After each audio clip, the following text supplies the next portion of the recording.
What is going on YouTube? Hannah back making another brand new Crypto TV episode. In today's video, we are going to be looking at XRP, Ethereum, Bitcoin, as well as the S&P 500. Specifically, in today's video, we have to talk about the consolidation that's pretty much taking over most every cryptocurrency, as well as the S&P 500. A little bit more intense for the S&P 500 though, but major cryptos like XRP have pretty much been consolidating, and XRP more so than others in a very interesting level here, which you can see is us retesting the top resistances for the most part for XRP's price. Now, Ethereum and these other cryptocurrencies have actually managed to stumble down so much that they're now retesting their bottom supports. You can see here for Ethereum, and Bitcoin is pretty much also at a low, just merely in the middle of its descending fractal here, retesting the bottom support at $20,000. Now, every single cryptocurrency is indicating extreme oversold as well as extreme fear, which is a sign that we've hit a bottom. However, because markets are unpredictable, we don't know yet if we're going to hold above the $20,000 support on Bitcoin, or if we are going to break through that and stumble down to $10,000, which would be a brutal slaughter of the markets as well as all the cryptocurrencies. Now, a big indicator to lead to a correction like that would be the S&P 500. We've seen here that the major sell-off from June 8th all the way down to today, June 16th, I believe, or sorry, 17th, was pretty much very much so in line with the major sell-off within Bitcoin and these other cryptocurrencies here, very much so. So if we see the S&P 500, which could be at a short-term bottom here, bounce off this and start to correct higher, we may be able to recover what's left of Bitcoin as well as Ethereum, as well as XRP breaking through resistances and heading up. That's what we're looking for. Right now, everybody is looking for a recovery in the markets, a small, short-term recovery. We are no way out of the bear market yet. We have just pretty much entered a bear market, if not a crash on crypto, but we have just entered a bear market and we are no way in good standing just yet. However, that doesn't mean a short-term reversal isn't unlikely here, and that's what we're looking for and trying to gauge in today's video. Now, that's pretty much what we're going to be covering, guys, for right now, but the S&P, we're going to look at if this is a bottom too for a short-term recovery. But with all of that being said, definitely make sure to smash the like button, turn on post notifications, subscribe, and let's dive into today's episode.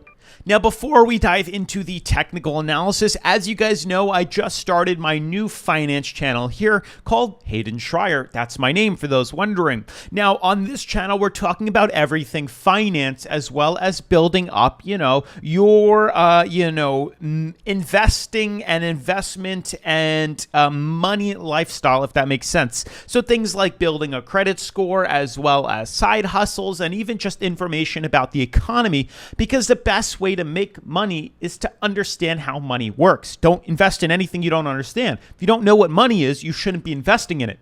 That's key here. So this channel covers all that. I just dropped a video yesterday, brand new, as you guys can see here, which talks about why you shouldn't be spending money because a recession is coming here and some crazy stuff that the Federal Reserve is doing. So this video is doing really well. Make sure to check this out. Link down in the description below to the channel. And I am speeding up. I'm getting good at writing my scripts to drop a new video, hopefully in the next day or two. So definitely stick around for that. Now, with that being said, diving into the technical analysis, as you guys can see here, most of the cryptos are continuing to slide off. You can see we're pretty much down 30% on the weekly charts for most of the major cryptocurrencies. However, we do seem to be finding some sort of supportive bottom, and hopefully we can hold that support and start to head back up. Fingers crossed at that. So as you guys know, today is the last day the S&P 500 is going to be open before they close close for Saturday and Sunday, and we have to wait till Monday to come. But for these major cryptocurrencies, you can see things like XRP are hitting some sort of support here. Since we fell, which is expected, just like a basketball, when you slam a basketball to the ground really hard, we hit it and we typically come up pretty high and then do it again and again and again. So we're looking for some sort of rhythm like that within, XRP that could, see a short-term bounce to the upside, and hopefully we stay up there, but we could most likely continue to slide lower because we're not yet out of the bear market. But prices are extremely low, and we are seeing things like the daily indicator showing signs that we are oversold. You can also see the weekly is showing signs of extreme oversold. Last time the weekly was oversold on XRP, damn, there wasn't last time the price of XRP was oversold here, at least on the Bitfinex chart. So these are showing extreme signs of weakness, undervaluations, and a very big chance that in a year or 2 years, 3 years, we're going to be much higher than where we currently are, which is a good sign to be buying in. Now, I am currently buying in at these bottoms here, but I just paid my, taxes, so now I have to accumulate a little bit more money before I start buying more. So I will keep you guys posted on that. But in regards to short-term trades, and this is how I build it, I am paying very close attention to really how Bitcoin and Ethereum trend and XRP and the S&P 500 trends, but more so how this is going to affect XRP. So right now, XRP is at a point where we are retesting a major downtrend resistance inside our descending fractal here, where we consistently hit this top resistance here and battle lower and correct lower. So we are again retesting that. If prices don't hold, we are going to stumble lower, and I'll probably short Bitcoin and Ethereum, not XRP for this one. However, if we see XRP break through this resistance, good chance we'll be able to get back inside here, if not rally up even higher, which is exciting. So that's really what we're looking for right now, just some sort of indicator. Right now, consolidation is necessary just to kind of, get our footing again before we see any more movements. Now, Ethereum as well is seeing a major support retest right now. Extremely undervalued, Ethereum's charts here, but we are retesting a bottom, which typically consolidates us out. You can see here for the most part here, and we're kind of looking for something like that too, either recovery or consolidation. The last thing we want is to break through this, because that would be very detrimental for Ethereum here, but at least some sort of consolidation, and we're probably going to get that determination with Bitcoin here, which is also kind of floating sideways, extremely oversold. More indicators are leading towards sideways consolidation, if not a trend upwards, then a dump to the downside. But, sky's the limit right now. We've made tons of money off shorting Bitcoin, Ethereum, XRP to this downside here. So I am taking a little bit of time to cool off, watch and reevaluate my positions on Bitcoin and these major altcoins before I start to buy back in. And hopefully you guys are doing the same thing. Obviously, when I do decide to trade, I will be using Bityard, the #1 cryptocurrency leveraging exchange that I like to use, because they offer Bitcoin, Ethereum, and XRP. XRP specifically, unlike most of the other major cryptocurrency exchanges, which is super cool.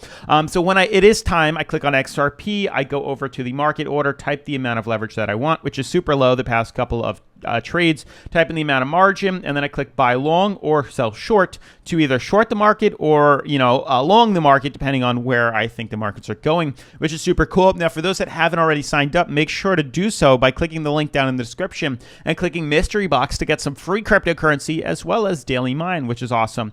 Now, wow, it's been a couple of days. I have not been able to mine here, so they probably stopped that, which is a little annoying. Just transparent with you guys, I don't know why I can't mine anymore. They used to, but given the circumstance, I can understand why they're holding off. But you could still earn some free crypto by clicking mystery box here. Now, lastly, the S&P 500 waiting to open in about 30 minutes from the time of recording this video.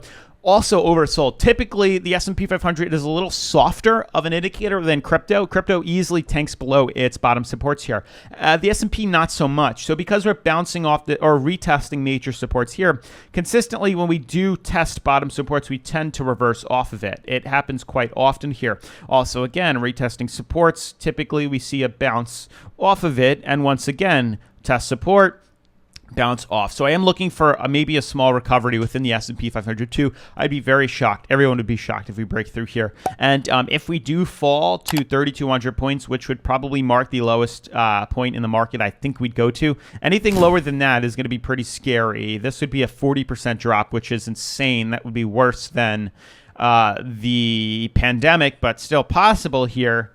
But I do think hopefully here, if not this lowest point max, but I'm hoping that we've hit this bottom, correct a little bit more. Inflation data comes out good, and we start to head up, but at least see some soft landing consolidation. I'm hoping, and unfortunately, it doesn't seem like the market likes to do this because it doesn't usually trend sideways here. I haven't really seen a time where the markets have trended sideways, but I'm hoping we can at least kind of do something like this and recover until the CPI data comes out, because there's a very big chance we could dump like that, and I really don't want to see that because not many people are ready for another 30% correction 2 years later. Now, with that being said, definitely make sure to smash the like button, turn on post notifications, subscribe to this channel as well as the new one if you haven't already, and I'll see you in tomorrow's video. Peace.